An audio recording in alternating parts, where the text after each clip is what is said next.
Golf Central on YouTube, brought to you by Apex Irons from Callaway. Couldn't think of a better place to spend some time this week than in the southeastern corner of France, in the mountains, just 12 miles off the France and Switzerland border for the Amundi Evian Championship. Weather has been spectacular. The scores matching that for the first round. Yelimi No, Pajari, Anana Runkarn, 6 under 65s. Zhang Li, 6 with that 5 under 66, part of that group, and a tie for third. And an area Jatanagarn, the former world number 1, 2-time winner this season, opened with a 4 under 67. Inside our Golf Channel studios, I'm George Savarickas, Jim Gallagher Jr., Amanda Blumenhurst. You've played in this event. Your storyline that you were looking at after what we saw round 1. Well, we just saw how beautiful the scenery was, the weather. It was really amazing scoring conditions. Normally when I played back in September, where it would rain all the time, they had to cancel rounds. They had just weather delays every day. It's this beautiful time of the year. And we saw the very low scores. We saw some by these teenage phenoms that we haven't seen, like No and Pajari and the Thai phenom come out and play great. What was surprising, though, is the players who you expect to play very well, like the Korda sisters. Nelly Korda, newly world number 1, who's 3 over. NB Park, 7 major winner. She's at even par. Jin Young Ko won in 2019 at the Amundi Evian Championship. She's at +1. So those are the names I was kind of surprised didn't take advantage of the scoring conditions. The golf course is difficult just with the undulations. NB Park even said she has a very hard time putting on these greens because of the subtle breaks and the big breaks, and even you can't find a flat lie in the fairway. Even the tee boxes, it's hard to find a flat lie because it's built right into the mountain. So although you're seeing these beautiful sceneries, you're really having to work all the time in the fairways, on the greens. So it was surprising that the players that you expect didn't play as well, but it's early. It's only Thursday, and I can see that these players are going to play well the next few days. You saw some players continuing the group play from last week. No, Arnold and Runkarn, they finished third with their partners last week. Area, of course, won. And Lydia Ko is kind of a cool story there. 3 under par. She had a chance to win in 2013. Suzanne Pedersen beat her. She was only 16 at the time. She did come back a couple of years later. So you're seeing some of those veterans. You'll see the mix. I think as the week goes on, you'll see the leaderboard change a little bit. You'll see some veterans come back. Lee Six has got a great golf swing. I followed her group last week. I think it was the 3rd round. And she's a player to watch out for, too. But Area is playing with some confidence. And that's one thing that was interesting. She was talking to me a little bit down the fairway. She's a sweet young lady. Maybe not as competitive, trying to cut you and beat you at any cost.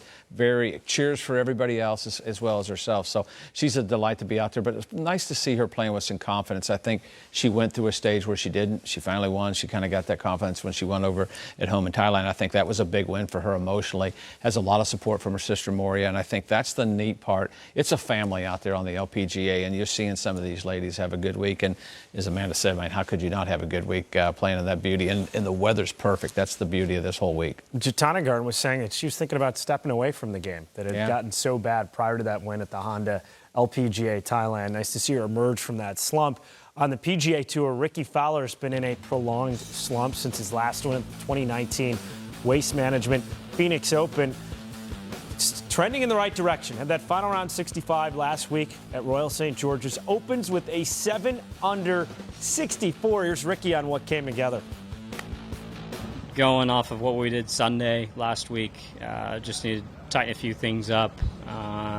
This golf course is fairly generous off the tee. There's a few lakes/ponds that you just need to avoid. Other than that, it's go attack for the most part. And so I think we did a good job just managing our way around since, I haven't necessarily seen the golf course a whole lot before. Played 18 Tuesday and 9 yesterday. But yeah, just felt good. Kept it simple. It was nice to see some putts going on top of it because that's been another part of the game that really hasn't helped me a whole lot the last couple of years.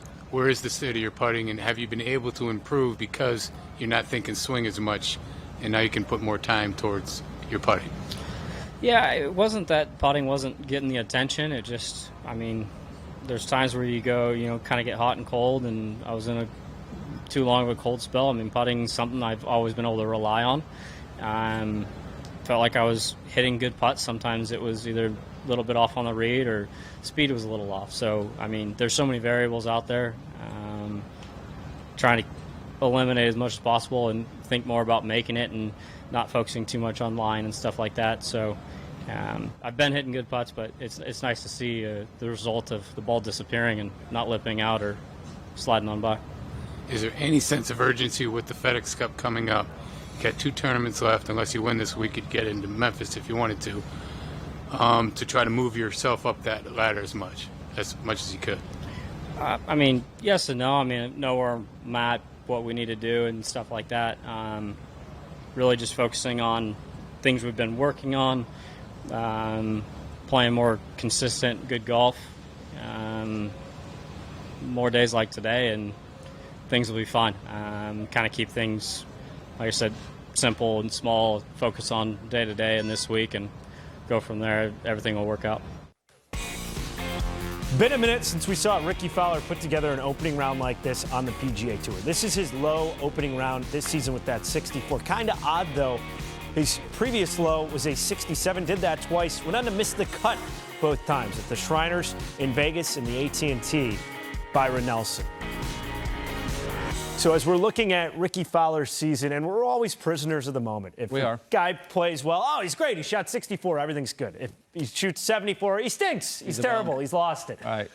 Big picture, it's been 18 months for Rickie Fowler in working with John Tillery to now progress to this point. What type of step has he made today and kind of on this recent run? I think since the PGA where he finished 8th, 14 in the last 19 rounds have been under par, he and John. I texted John today and we talked about, you know, what you've been working on. It's the same stuff, but it's for Rickie to kind of understand maybe what causes the bad shots, and we all go through that as players, and maybe get the feels, commit to it. I think that's the thing, is commit to what you're working on, and Amanda knows we've all gone through it.